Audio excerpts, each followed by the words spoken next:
warahmatullahi wabarakatuh. Pada video kali ini, saya akan membahas mengenai materi industri. Nah, sebelumnya, apakah Anda sudah mengetahui apa sih itu industri? Pada kesempatan kali ini, saya akan mengupas tuntas beberapa hal mengenai industri. Maka dari itu, saya berharap semoga video ini dapat menambah pengetahuan serta pemahaman Anda lebih lanjut mengenai industri. Silahkan menonton video ini hingga akhir. Tak kenal maka tak sayang. Perkenalkan, nama saya Dian Fahira Nuradiat dari kelas 12 IIS 2. Nah, berikut ini adalah topik yang akan kita bahas.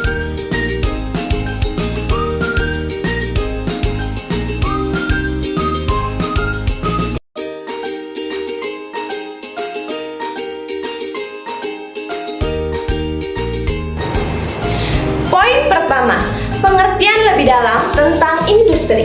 Yang pertama, menurut Undang-Undang Nomor 5 Tahun 1984 Perindustrian. Pengertian dari industri yaitu kegiatan perekonomian yang dilakukan melalui pengolahan bahan baku, bahan mentah, barang setengah jadi maupun barang yang sudah jadi, supaya memiliki nilai penggunaan lebih tinggi, termasuk juga di dalamnya kegiatan rancang bangun dan rekayasa industri. Yang kedua, menurut Kamus Besar Bahasa Indonesia atau KBBI, menyantumkan bahwa maksud dari industri adalah kegiatan untuk memproses ataupun mengolah barang menggunakan sarana serta peralatan tertentu, misalnya mesin. Yang ketiga, menurut geografi. Dari sisi geografi, industri adalah sesuatu yang merupakan paduan dari subsistem manusia dan subsistem fisik.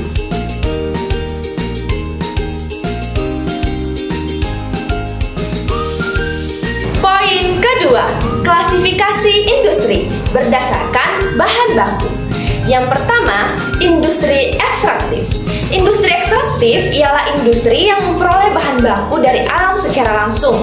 Adapun contoh dari industri ekstraktif yaitu industri yang hasil perikanan, hasil kehutanan, dan hasil pertanian. Juga ada industri non-ekstraktif. Industri non-ekstraktif ialah jenis industri yang melakukan pengolahan hasil industri lain secara lebih lanjut. Contohnya, industri kain, industri kayu lapis, dan industri pemintalan. Yang ketiga, industri fasilitatif. Industri fasilitatif ialah jenis industri yang memberikan kebutuhan orang lain berupa jasa layanan. Adapun contohnya, industri fasilitatif yaitu perdagangan, pariwisata, perbankangan, dan angkutan. Berikutnya, klasifikasi industri berdasarkan tenaga kerja. Yang pertama, industri rumah tangga. Industri rumah tangga ialah jenis industri yang memiliki jumlah tenaga kerja sebanyak kurang dari 4 orang. Industri rumah tangga ini memiliki ciri-ciri yaitu terbatasnya modal yang digunakan.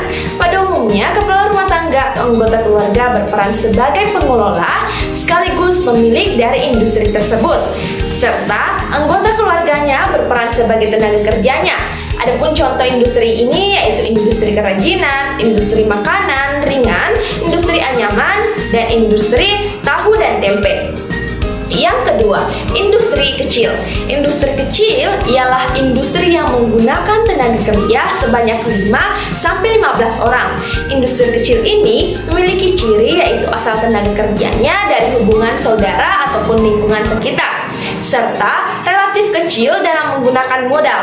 Adapun contoh industri kecil yakni industri batu bara, industri pengolahan rotan, dan industri genteng. Yang ketiga, industri sedang. Industri sedang ialah jenis industri yang memiliki jumlah tenaga kerja sebanyak 20-99 orang. Industri sedang ini memiliki ciri-ciri yaitu tenaga kerjanya mempunyai keahlian tertentu. Pimpinan dari perusahaan biasanya mempunyai manajerial tertentu dan cukup besar modal yang digunakan. Adapun contohnya seperti industri bordir, industri keramik, dan industri konveksi. Yang keempat, industri besar. Industri besar ialah industri yang menggunakan tenaga kerja berjumlah 100 orang lebih. Industri besar memiliki ciri-ciri yaitu tenaga kerjanya harus mempunyai keahlian khusus dalam bidang tersebut.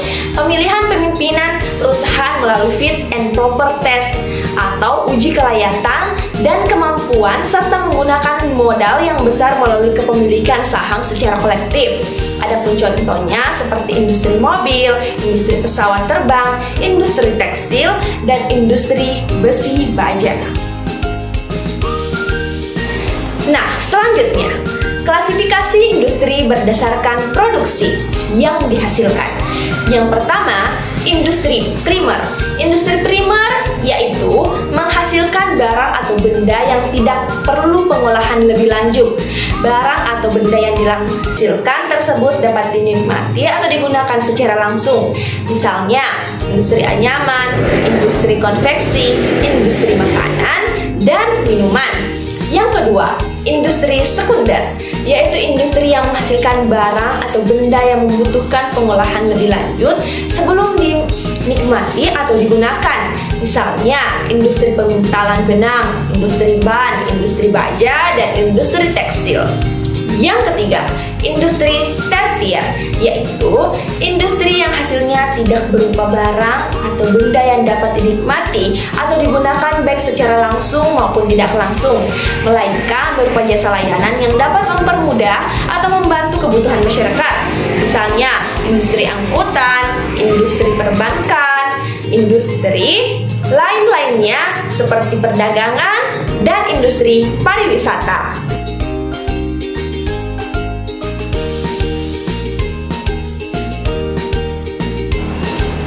Setelah membahas klasifikasi dari perindustrian, sedangkan tahukah kalian apa yang dimaksud dari hal-hal yang mendorong pertumbuhan atau perkembangan industri? Nah, banyak faktor yang mempengaruhi perkembangan dari industri. Jika kita perhatikan, kegiatan ekonomi sekunder yaitu industri manufaktur, pada dasarnya nampak ada 3 usaha kegiatan pokok yang satu sama lain sehingga berkaitan, yaitu usaha-usaha pengumpulan, pengambilan bahan mentah, kegiatan pengolahan, dan usaha-usaha pemasaran hasilnya. Mengingat kaitan-kaitannya berbagai aspek kegiatan industri tersebut, maka Highsmith menggolongkan syarat dan faktor-faktor yang mempengaruhi usaha dan kegiatan industri, yaitu sebagai berikut. Yang pertama, faktor sumber daya. Faktor sumber daya, khususnya sumber daya alam sebagai pendukung dari industri yang penting adalah bahan mentah, sumber energi, persediaan air, dan faktor iklim bentuk dari lahan tersebut. Yang kedua, faktor sosial. Faktor sosial yang berpengaruh terhadap usaha dan perkembangan industri antara lain penyediaan tenaga kerja, kemampuan-kemampuan teknologi, dan kemampuan-kemampuan mengorganisasi. Yang ketiga, faktor-faktor ekonomi. Faktor-faktor ekonomi yang paling penting adalah pasaran, transportasi, modal, masalah harga tanah, dan pajak.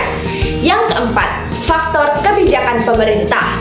Kebijakan pemerintah yang mempengaruhi usaha dan perkembangan dari industri, misalnya ketentuan-ketentuan sebagai berikut: perpajakan dan tarif perbatasan impor dan ekspor, proteksi hasil industri dalam negeri dan mendorong ekspor, pembatasannya jumlah dan macam-macam dari industri, pertentuan daerah, industri perkembangan, kondisi dan iklim yang menguntungkan usaha, dan lain-lain.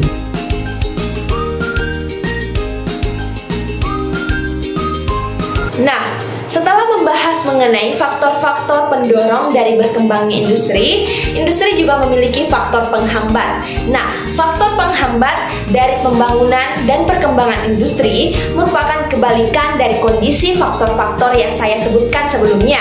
Hanya saja nilainya lebih negatif. Nah, apa saja faktor-faktor tersebut? Yang pertama, permodalan yang kurang. Tidak ada sumber daya manusia yang sesuai dengan yang dibutuhkan. Yang ketiga, hasil produksi yang kualitasnya buruk. Yang keempat, pemasaran yang buruk. Kelima, daya beli masyarakat yang rendah. Dan beberapa masalah lainnya yang akhirnya menghambat industri tersebut. Demikianlah ulasan mengenai materi industri. Jika ada pertanyaan untuk saya, silahkan komen di bawah. Terima kasih karena sudah menonton video ini hingga akhir. Dadah!